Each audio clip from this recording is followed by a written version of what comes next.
I was just sitting here, talking to the Lord in the Spirit, talking to the angels, and you said, let's have church. Let's testify. So I said, well, I'm going to do a video. How I talk to the Lord and how the Lord responds. If you ever trying to get a relationship with the Father, all right, what I do right now, I'm not trying to give me glory. I'm trying to give the Father glory. God doesn't know how to be a human being. So that's when I approach him. That's how I approach him. Father, I know you don't know how to be a human being. I come short of your glory, but I'm trying. Some things I'm going through, you may put it on me and say that I'm strong. I'm not strong without you. So if you are moving forward and I got my hand out for you to grab me, if you don't grab me, I'm lost. I'm lost. So I need help. I need help, Father. I need help. I need strength to overcome. I need guidance. I need everything I need to sustain life. Then sometimes he might say, what's troubling you? Okay, I don't know nobody that went through what I went through, seen the things that I see, and be accomplished.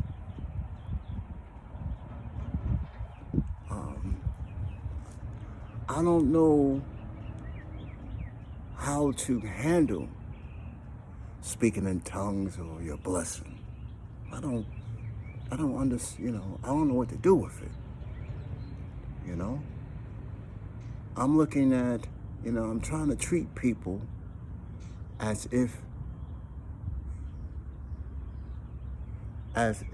you are the creator and you love everything. So how can I be a better you if you live in me, if I don't express what I'm going through? What I mean is, if people read and say that you live amongst people, right? You live amongst people. How can I claim you, speak in tongues, or have your blessing if people don't see me, if they see you, if they don't see you in me? What do I do with this blessing? When I speak in tongues, what am I supposed to do?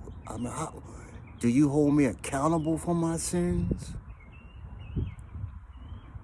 All this comes to play when I speak to him.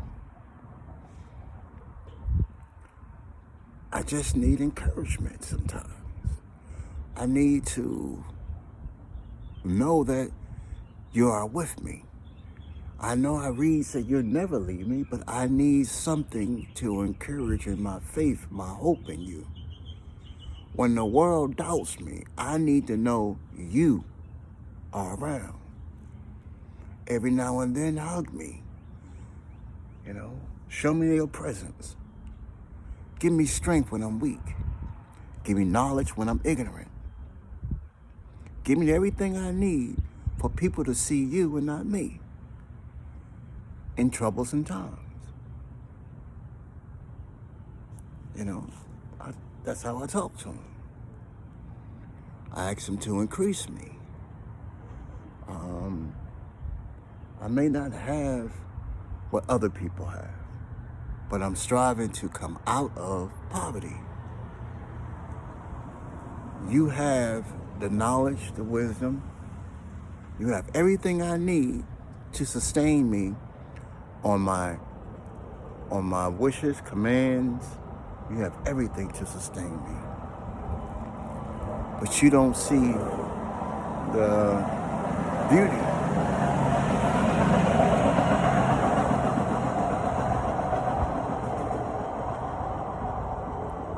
You don't see the beauty of it, of me coming out at that moment. Because if you did, you would have brought me out. So I have obtained the wisdom, the knowledge, the strength, the education to come out. So I'm asking you for the knowledge, the wisdom, strength to come out. I'm not asking you to deliver me. I'm asking for the things that can help me sustain life. Only you can stop. The devil brings, only you stop. But if you give me the wisdom, the knowledge, and understanding, I can move mountains. If I have faith, I can move a mountain. If you sustain me with the wisdom, the knowledge, strength, how to communicate, I can move a mountain. I'm not asking you to. I'm not asking you to move the mountain. I'm asking you to give me the faith, the strength, the tools, how to move a mountain. Because you said if I only believe, I can move a mountain. I believe my prayer was wrong for a long time. Because I used to pray, Lord, deliver me, deliver me. Every time reading the Bible, someone preached saying, if you only have faith of a mustard seed, you can move a mountain. That's what they always preach. You only have faith of a mustard seed, you can move a mountain. Okay? So I asked God, I need the ingredients for faith to move a mountain. Because if I don't know no one to have a greater faith than mine. And I'm not trying to compare it. But for 20 years, you still struggling, trying to get to a point where you still believe, your mind's still intact. I think that's faith. I think that's faith. You know, I really do. I don't know how to be the person on television that's preaching to millions of people. I don't know how to be that type of person. Some people say, well, I used to be in fear of talking among people. No, it's not that. I don't have a problem talking in front of people. I got a problem saying what God wanted to be heard, and not me want to be seen. See what I'm saying? There's a difference. You're on TV, either you're trying to be seen or you're trying to let people hear God. That's where I'm comfortable speaking with people. That's why I always ask them before I speak, Lord, let them see you and not me. Let them see you and not me. Because if they see you, you will allow me to be a tool for them to reach on to you. So I want to be in line with you. And everything I do, I want to be in line with you. So I talk to him. You know, believe me, every day you wake up, some people could sit there and say, they'll pray to you and say, you know, God is good, and you know, they chill with the Holy Ghost every day. I'm being real with you. I'm not trying to mislead you or anything. God says it's best to throw a millstone around your neck and jump in a river than mislead my kids. If I had to really tell you about God, what I seen of him, what I experienced, the tools he gave me to be the man I am today, Okay? The first thing I will tell you, it wasn't easy. Because you first have to know who you're at war with before you go to war. And if you don't know who your enemy is, how are you going to defeat something you don't understand? That's the first rule. Every time something come up in your life, you go get the homies, go get your gun, you go get this and that. If you don't know who you are fighting with and who you are fighting against, you always will lose. Because if you don't know who you are fighting, 9 times out of 10 is God. 9 times out of 10, you are fighting God's will upon your life. And that's the God's honest truth. Because he loves who he chastises.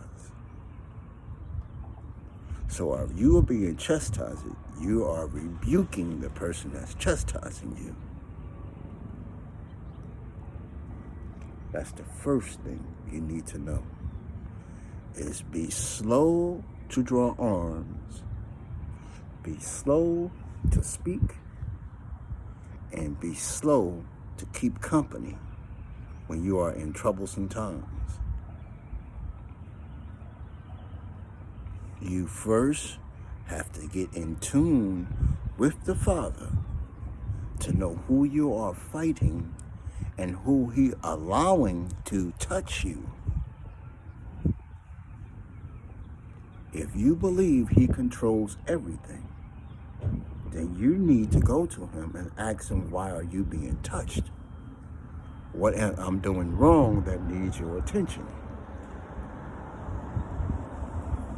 If he does not respond, it's because he is the one that's putting you through it. So you will never win this battle or this war. That's the first thing you need to know. Now, how do you get that? Is not something that will come overnight. I cannot tell you to start today. Tomorrow, you will go astray. You haven't seen your point where you're sick and tired of being sick and tired. You haven't got there yet. You haven't got the anger out your childhood life yet. You haven't got the anger out of what you've been through. You haven't got the anger out how some people say what your grandfather's been through. This is Black History Month. So you sitting there saying, matter of fact, there was a church at the library yesterday, and they said their church was formed in Selma, North Carolina. I remember seeing a movie called Selma. I wonder when it was at the town.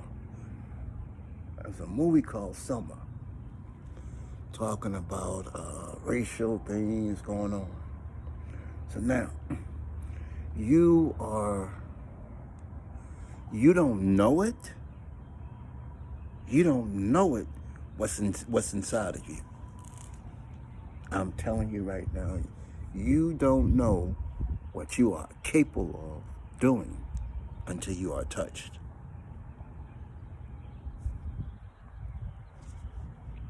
You will not know what is inside of you that God despises until you are touched.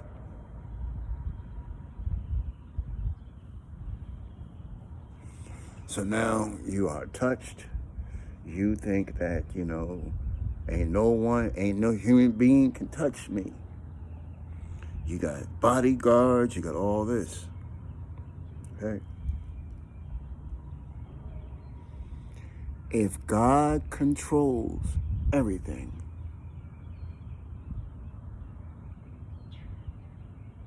didn't he allow you to be touched?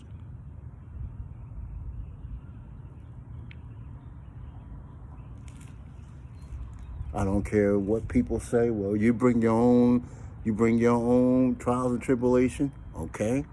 So God could have stopped it, right? But it was him chastising you, showing you the right way, correct? Until you understand that, it's hard for you to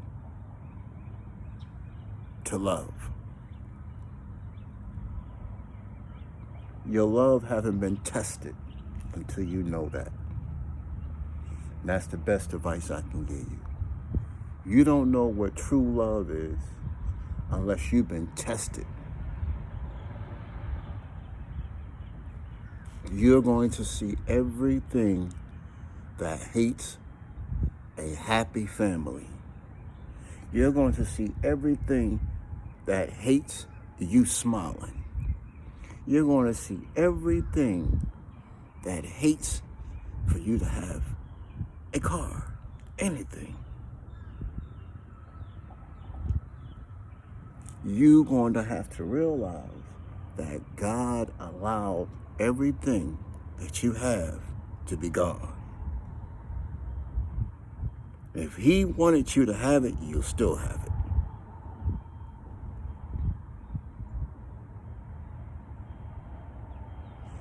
Until you think that way,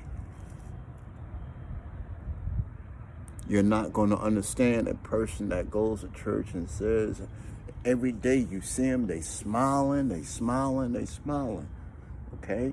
I'm not saying they don't know God. I haven't seen every day I wake up smiling. I'm being real with you. It's not every day I can sit here and talk to you and tell you about God if I'm not in the flesh. It's just that real. You can be smiling all you want, but you're still in the flesh. You're not in spiritual. When have you ever seen an angel smile? Every time I seen God's face, it never smiled. Every time I see spiritual, it doesn't smile. So if I am to look like him, why is I'm smiling? God's always serious. Every time I seen his face, it's always serious.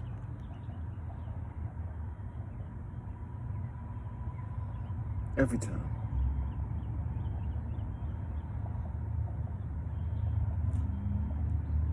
You know, you gotta come out here, find your closet, and just remind God, God, you wasn't a human. You don't have the temptations that we have. That's why I need to come. I need for you to touch me every now and then. I need you to feel that you're with me. I need you to walk with me. I need you to talk with me. I need your guidance. I need your education. I can't do this alone. You come out and you talk to him. He will relieve anything that's boggling you, but only you can bring it back on you. Once he removes something, it's up to you to fall astray. As Peter was walking on the water, he began to lose faith. He gave you the strength to walk on the water. You chose your mind elsewhere. So when he removes something, when you talk to him, you're going to have a complete memory loss of what was bothering you. Do not eat from the tree of good and evil. As you have a relationship with him, you're going to talk, you're going to be like, man, I don't feel sick no more. I don't feel that no more. Then your mind goes back into what he delivered you from. Then now you're going to have to deal with it again. Then you got to realize, you got to get grip and say, look, He delivered me from this, and why is I'm still thinking like this? You feel me? You got to get that grip. It doesn't come overnight. It doesn't come overnight. It doesn't come overnight how to love the opposite sex. It doesn't come overnight how you love your kids. It doesn't come overnight that your community that you live in is a war zone. They shooting, they killing. These kids got so much on their minds. It's crazy. It's not going to come overnight to cure it. It's not. You can get the smartest police officer. You can get the greatest military. It's not going to change overnight.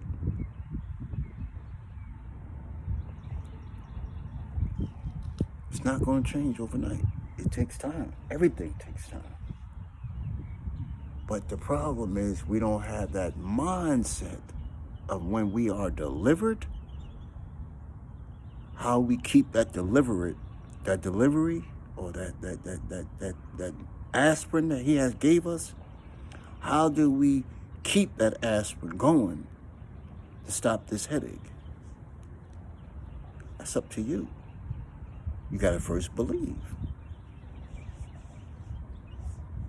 You got to first believe. So, okay, I'm sitting here and I do things. I say I'm a businessman. I'm this and that. That's what God told me to do to save my mind. See, God knows what I was going through. He knew in 2003 exactly what I'm faced up with. He gave me enough power to overcome to stand today. But because I stand today, right, it's still your mental, your fleshly thinking. It's how you came out of it. It's how you're going to stay out of it. No. Because how you came out of it is how God allows you to come out of it. He controls everything. He allowed you to see this day. You're not going to see your dream if you don't believe in Him. He controls everything. So, do I see God granting me a business? Do I see God granting me the things that I lost? I'm being honest with you. I'm talking to you on realness.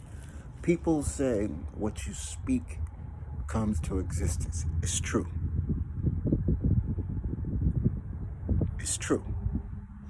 But if you believe in God and you tell Him that you are a human being and I need your strength and your wisdom, your knowledge, and I need the things to equip me to move mountains. I'm not asking you to move the mountain because you said I have the power to move a mountain. You see what I'm saying? The Bible says, if you only have faith of a mustard seed, you can move a mountain. You are facing a mountain. You're praying to God to remove the mountain. I'm not praying to God to move the mountain. I'm praying to God to give me the tools that I need to have my faith that strong to move mountains. Because you didn't say you will remove it, but I can remove any mountain that I face. I can. You gave me that power to move any mountain that I'm facing. I just don't know how to use it and don't know what is my power. So I ask you to give me the wisdom, knowledge, strength, communication, the way I walk, the way I carry myself.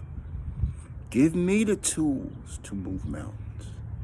Not for you to move the mountain, because you said you gave me the power. So that means I'm not listening to you. A good son listens to his father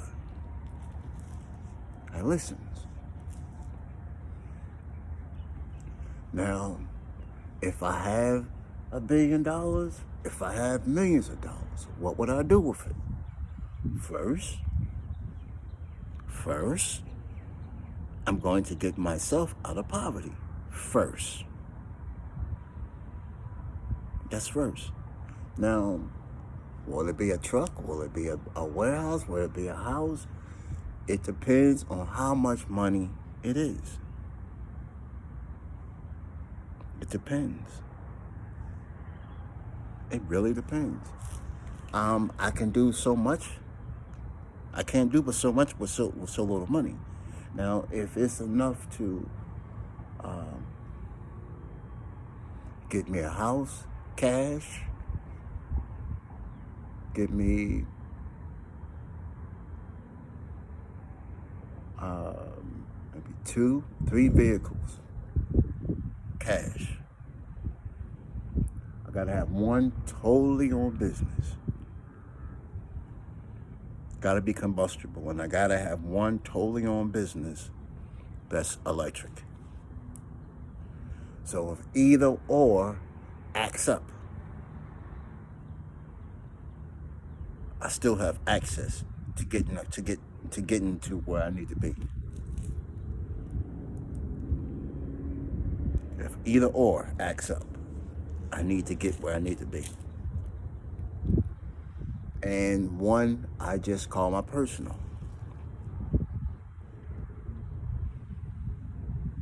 And once I do that, will I do trucking?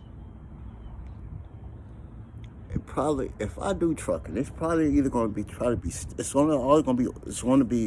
general freight. Something got to pull me into reefer, and what's going to pull me into the reefer and dry van is the warehouse. If I don't do the warehouse, you can forget about reefer and dry van. It ain't gonna happen.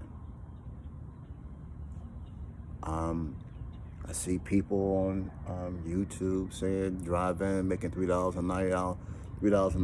per mile. Okay, that's good. But my thing is, once you get to that location making your $3.90 per mile, how much you got a deadhead? How far you got a deadhead? Are you planning on just living in your truck? Or are you planning on, once you got that load, make enough money, I want to go close to home. I want to work close to home. I don't want to work all over the country. You know, I want to work in my line only. Do you got enough to deadhead back? Then you get to you, it's all that things, all these things come into play with me. It's not about what I make per mile. I'm talking about all miles. All miles. I need to make money every time my tire turns. I need to know my daily bills, life bills, and put that into one lump sum. And go like that. But yeah, I'm being honest with you. If you tell him that you are a human being and I come short of your glory, but I need the tools that you give freely to the ones you love, how to have faith to move mountains, those are the tools I need. Because once they see me, they will see you.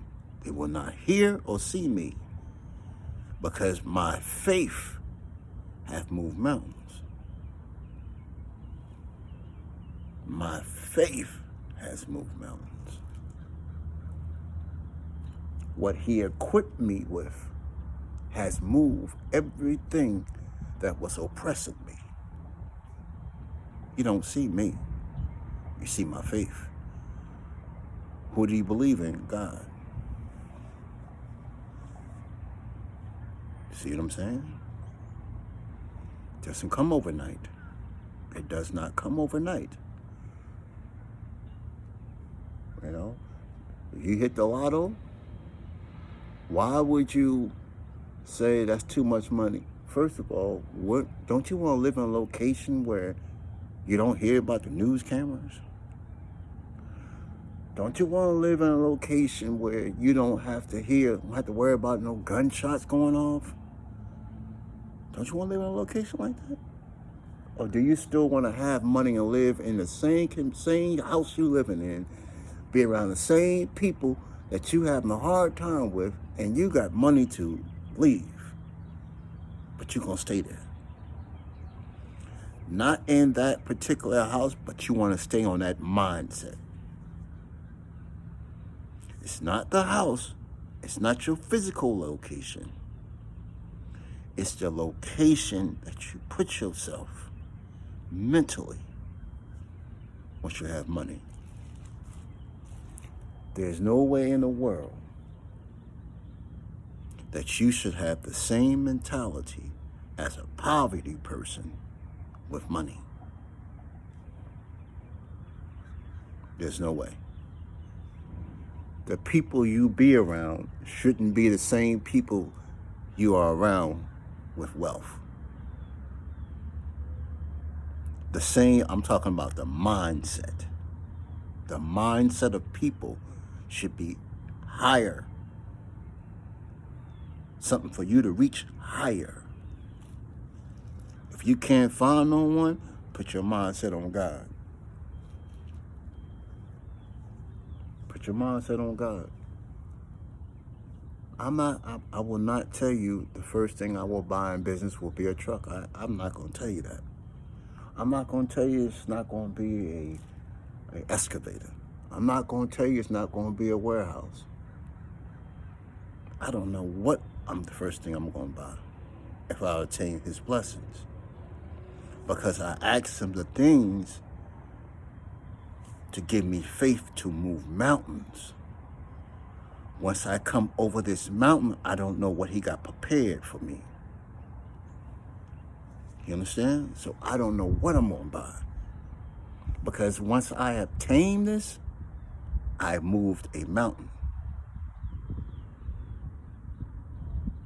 Once I move this mountain, he may have another direction for me to go. It may still be the trucking industry. It may be a cargo ship. It may mean a port. It may mean something bigger than that. You understand what I'm saying? It may not be at the bottom of the transportation industry. He might tell me invest in 747s. Go to Boeing 747s. You know, technology. You know, what I want may not be what he wants. Feel me?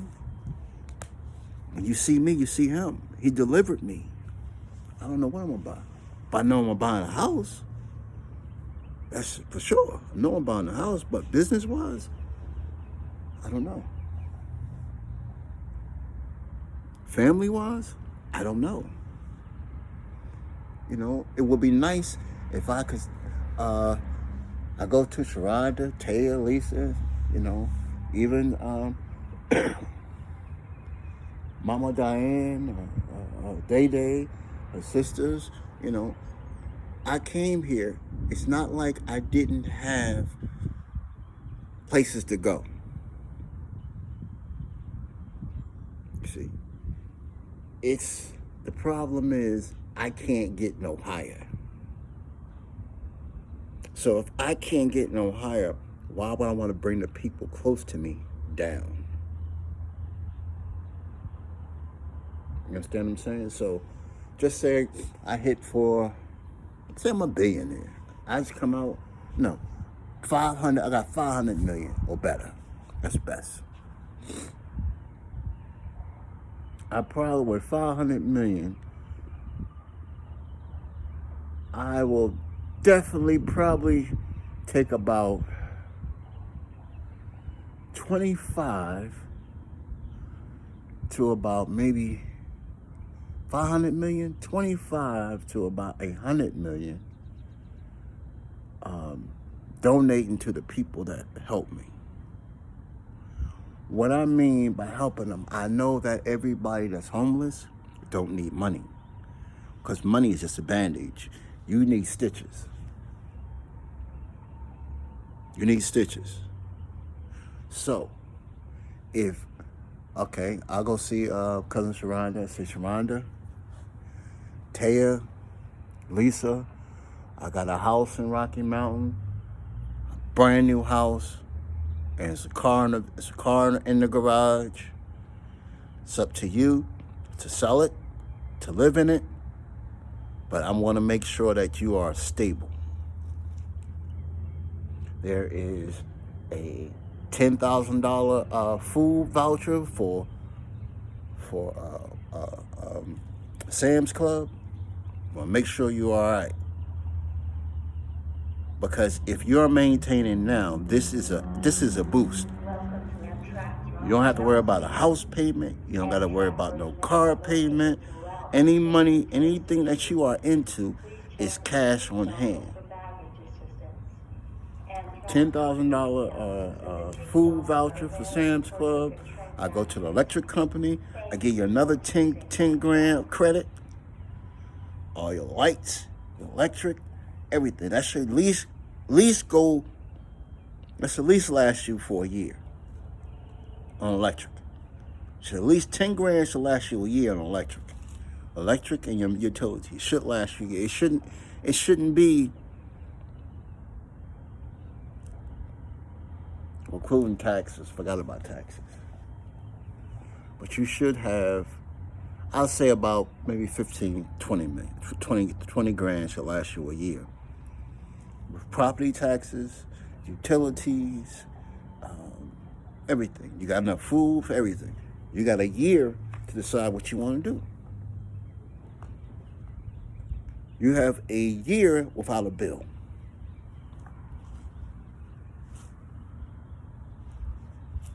You got a year without a bill. So if you are happy at where you are at, all you gotta do is put the house up for sale. It didn't cost you a dime to get it, so anything that you sell it for is a profit for you.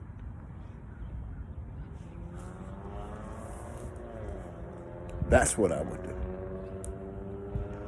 Some of them don't want the big house, some of them don't want this and that. But hold on, blow my nose.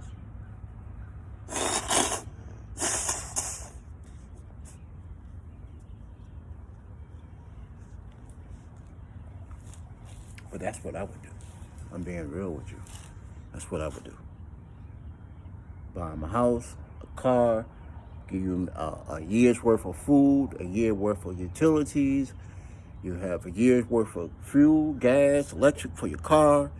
You have enough to sustain you to decide what you want to do.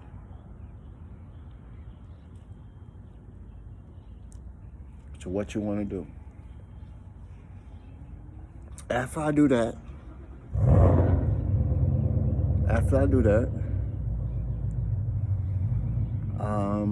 I don't know. There's two things I know I would do when I come over this mountain. Let's buy me a house, a vehicle, and make sure the ones in my circle are not in poverty. And allow Lord to dictate to me, how do people see him in me and not for me to be seen? And that's the best way. Because right now, my mind, he got me where, okay, stop the truck. Stop the truck. You see, I could have been at the shelter, say, Mr. Keith, I need to get on computer. I need to do some business. Nah. Tomorrow, I don't know how I'm going to do this tomorrow. I got to meet 3 people tomorrow. Monarch at 9. Another caseworker I got to meet Monarch at 8. caseworker at 10, another caseworker at 11:30, and be at this place at 11:30. I don't know how I'm gonna do this, but the lady here, she's supposed to have moved. My case manager, she's supposed to have moved. Went to Winston-Salem, so we'll see. Then I'm doing good on weight-wise. I ate my cream of wheat.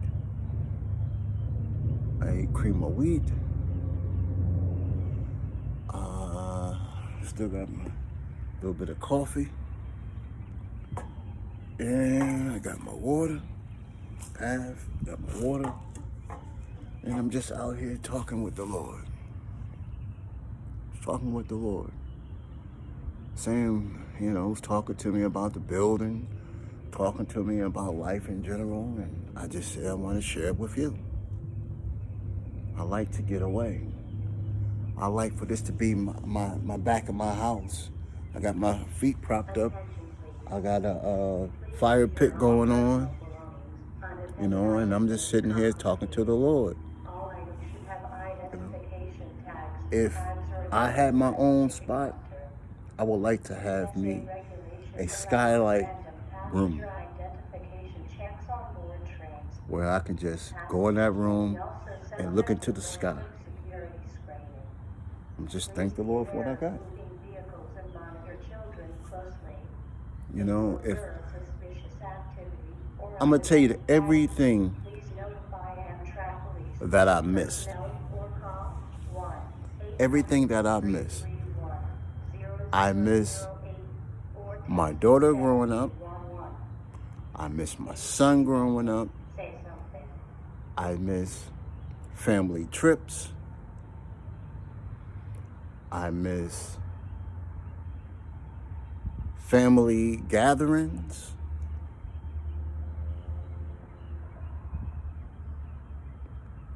I miss my childhood friends. I miss money. I miss possessions. Now, the Lord blesses me.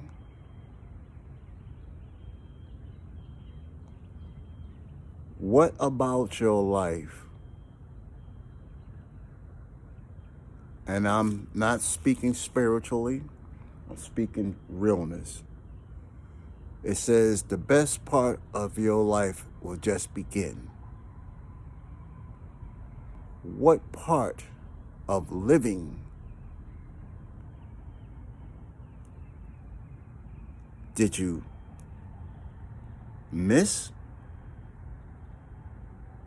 Or you never had? The only thing different my life would have been, I had a family gathering. I stuck with them through thick and thin. I blood, sweat, and tears, put my kids through college. I couldn't have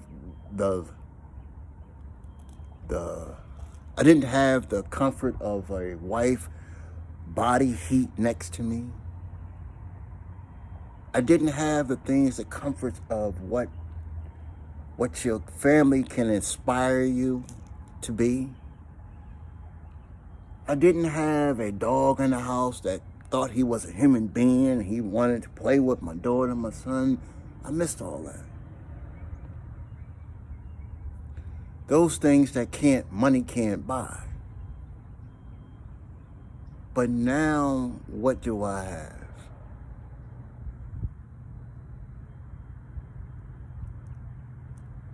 What do I have now? I got peace. I got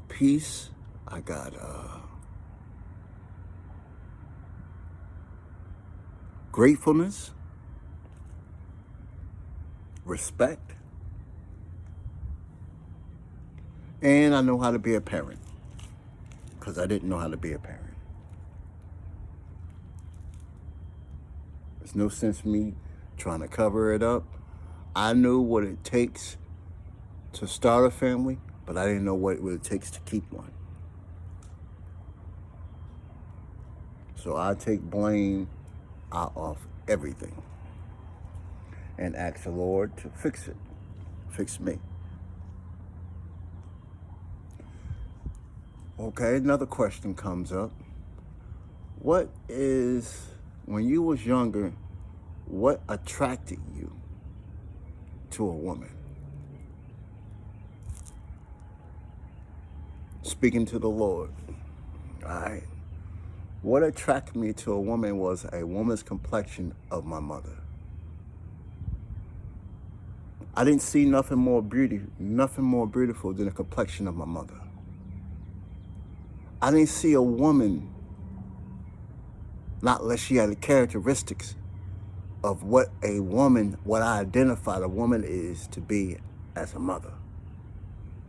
I'm not saying another woman could have been a great mom. I'm not saying that. I'm saying the eyes of what I have seen as a definition of a woman. That's what I was attracted to. There is a gap between the train and the platform. That's what I was attracted to. Hair, how her hair was, how she carried herself. It was just, okay, so what? That's the least I can do. Because that, to me, was a woman. You know, I'm growing up. Your first wife is your mom. Your first wife is your mom's. So if your moms did love you correctly, you trying to love every woman that you come across the same way. The same way. You ain't trying to love a woman no differently.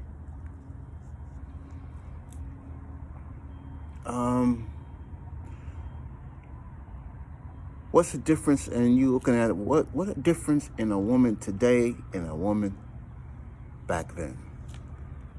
Right now, a woman that has not too skinny, and something's perfect may be too perfect. You know, because I don't know if she was a man turned to a woman. I tried to, I don't know, plus size curvy? Probably.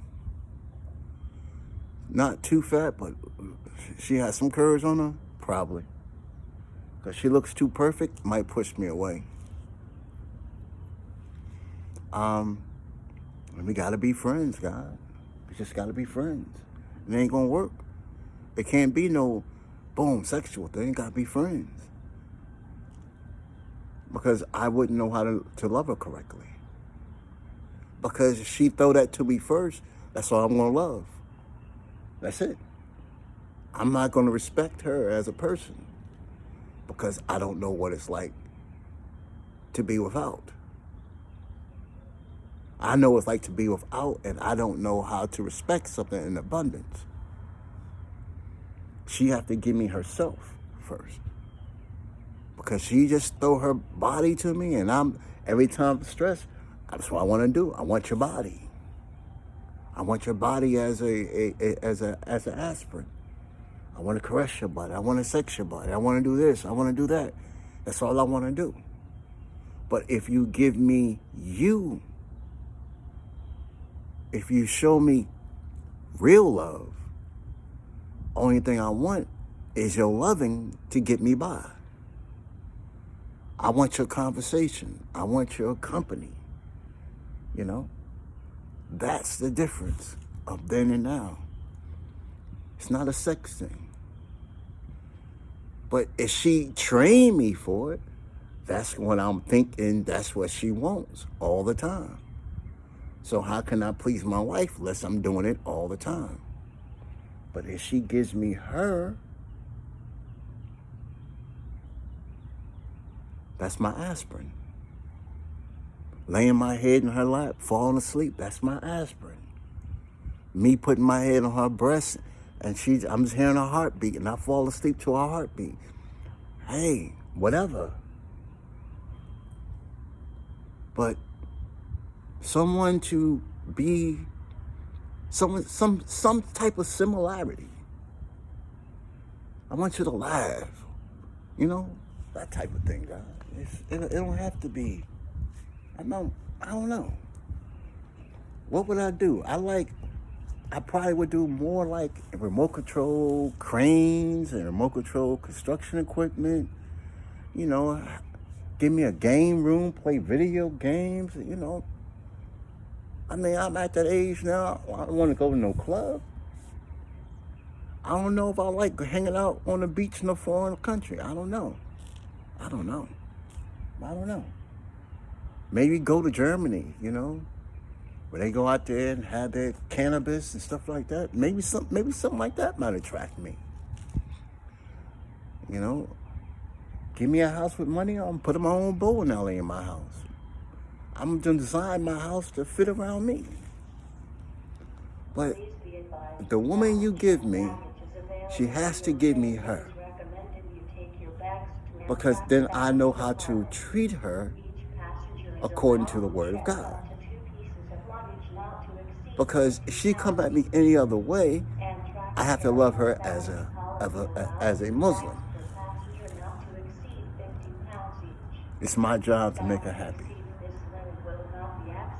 You know, it's my job to make her happy.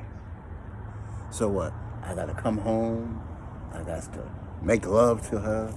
I gotta make her, you know, it's nothing wrong with that. But when, you know, I just rather be with someone that, look, this is me. This is me. You know, I don't have to fake around you. I just want to be real with you. And I want you to be real with me. If what we have is what God planned, then let's make this the best He ever created in a relationship. Because I will do my best to love you. And if I'm not loving you correctly, teach me. Just teach me. Just teach me. And I promise you, I will be the most improved. But for right now, I need your characteristics that God made you to be, to stand by me. It can't be any other way. Do I want a woman that lives in a shelter? Let me explain something to you. It's not, if I look for a woman that has more than me, I'm not looking at you. I don't care what no one says to me. If I am homeless and I look for a woman that has a business, all this, I'm not looking at you. Because you tell me go be a king, not go find a queen. I'm chasing after her, not chasing after you. I got to figure out how I'm going to come out of poverty. That's what I have to figure out. And she can help me. I mean, it's nothing wrong me having a woman. I'm here. She come gets me, cook me meals, this and that. Okay, cool. It make me feel like I'm somebody. But I'm nobody. I'm a nobody. Trying to be somebody. That's it. She has to love me for who I am. Meet me where the rubber meets the road. Look, this is what I'm about.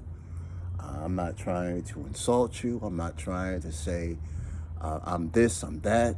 You know, you might have did everything that I wanted to be accomplished. You may did it. But there's something that I haven't accomplished. Met someone that really loved me. Only person I know that really can love you is your own child.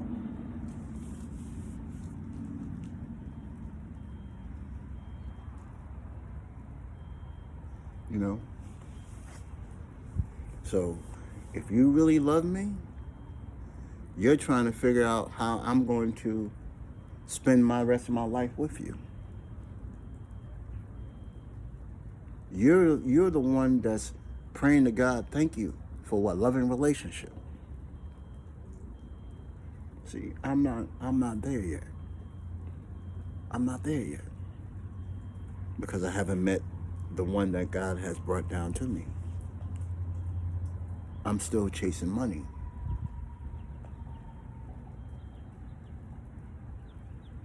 I'm chasing money.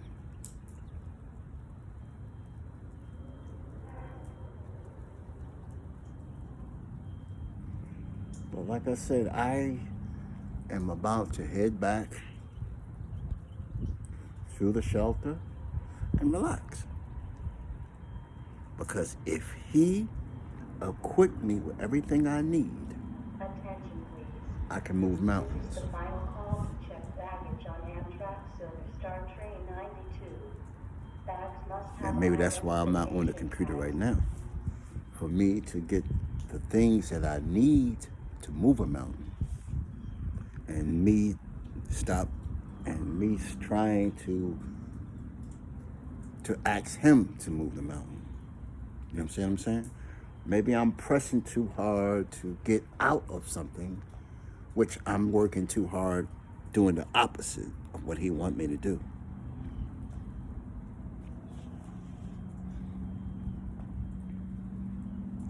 You know, go back to the shelter.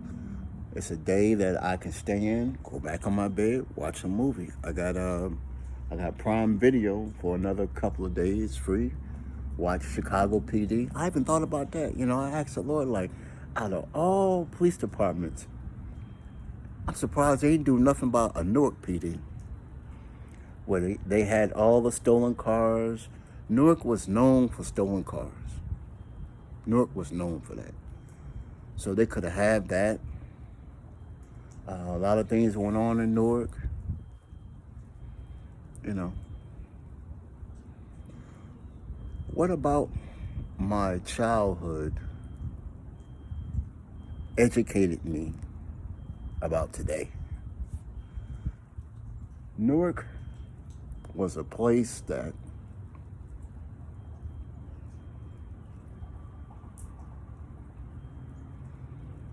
what we did was, we didn't really do violence. If violence was around. You know what I'm saying? Violence was around, but you gotta understand, when we was kids, it really wasn't a video game. Video game was coming out as we was getting into being men, having kids,